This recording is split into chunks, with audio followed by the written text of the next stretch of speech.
The night began with laughter. Children's toys scattered across the living room. A family believed their little ones were safe. But behind that smile, the babysitter hid something darker, something no one saw coming. By dawn, the house would be filled with screams, and the trusted caretaker would be revealed as a killer. What happened that night is a story of trust, betrayal, and unimaginable horror. A story that begins with innocence and ends in blood. But who was she? And how did she fool them all? The town was the kind of place people described as safe, a small community where doors were often left unlocked and neighbors always waved. The Harris family had just moved in, a young couple with 2 children, eager to settle into a life that promised security and comfort. Their days were filled with ordinary routines, school, work, bedtime stories, and their nights were calm. But like many families, they needed help when work kept them late or when they longed for a rare evening out together. That's when she appeared. The babysitter came with glowing recommendations, a polite demeanor, and a smile that seemed to ease every worry. She seemed trustworthy, perfect even, the kind of young woman any parent would gladly welcome into their home. No one stopped to wonder if that perfection was only a mask. No one looked closer. The truth was waiting beneath the surface, and soon, the mask would begin to crack. At first, everything seemed perfect. The babysitter was attentive, playful, and patient with the Harris children. She read bedtime stories in gentle tones, tucked the little ones in with care, and always left the house as spotless as she found it. The parents trusted her more and more with each passing week. To the neighbors, she was the picture of responsibility, always arriving on time, never raising her voice, always smiling. But there were subtle details most people overlooked. Her eyes lingered too long on the children when she thought no one noticed. She asked strange questions about their habits, their fears, even their dreams. Late at night, she would wander the house after the kids had fallen asleep, leaving lights on in rooms no one had entered. Nothing alarming enough to call her out. Nothing obvious enough to break the illusion. For the Harris family, she was still perfect. For everyone else, she was invisible. And yet, behind the mask of kindness, something darker was beginning to stir. And soon, that darkness would make itself known. The first real signs were easy to dismiss.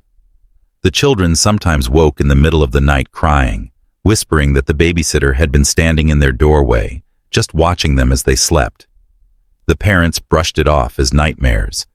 Kids had wild imaginations after all. But the neighbors noticed things too. Her figure lingering outside the house long after she should have gone home.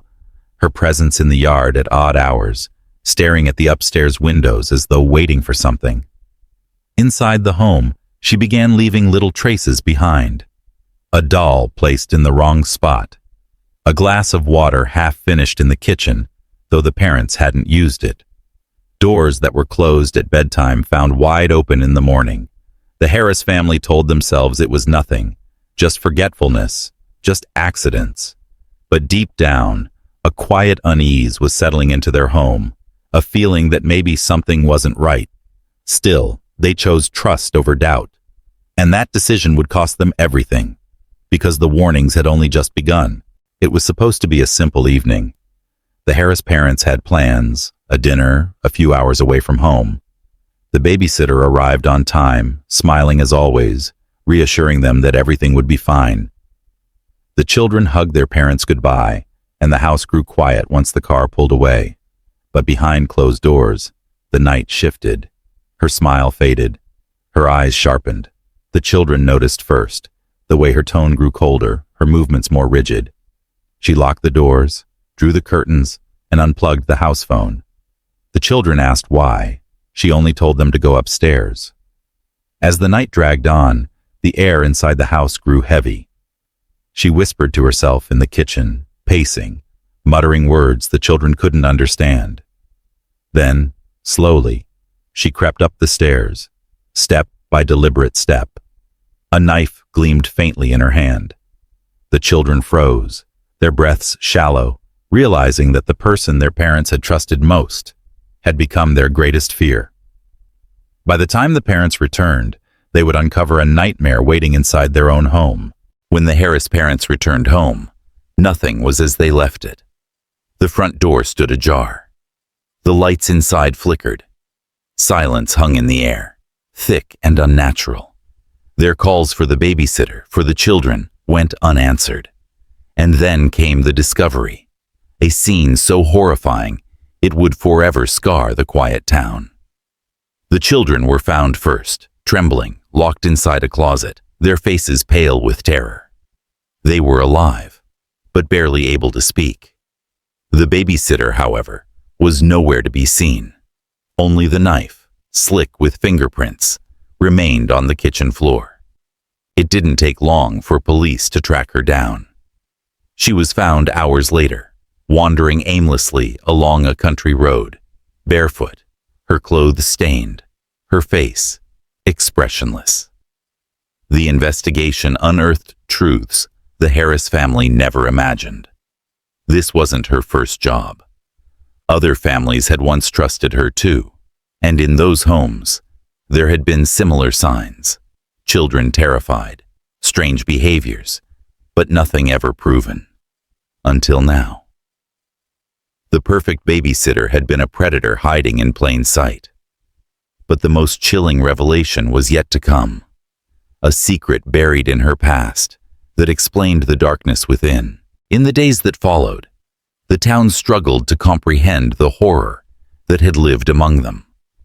The Harris children would survive, but their innocence was gone forever. Their parents, broken with guilt, replayed every warning sign they had ignored, every uneasy glance they had dismissed.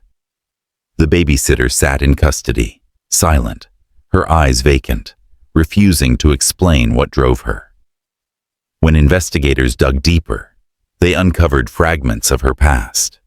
A childhood filled with violence, homes she had been placed in, families that had turned away.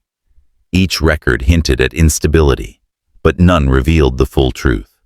And when questioned directly, she gave only one response, smiling faintly, whispering, "They always trusted me."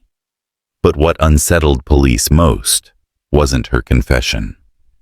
It was the discovery of her journal, filled with pages of children's names, drawings of houses, and chilling notes about families who had once let her in. The Harris family wasn't her first target, and investigators feared they might not have been her last. The babysitter who turned out to be a killer left behind a question that may never be answered.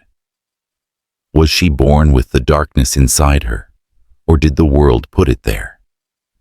And perhaps the more terrifying thought, are there others like her, watching, waiting, hiding behind perfect smiles?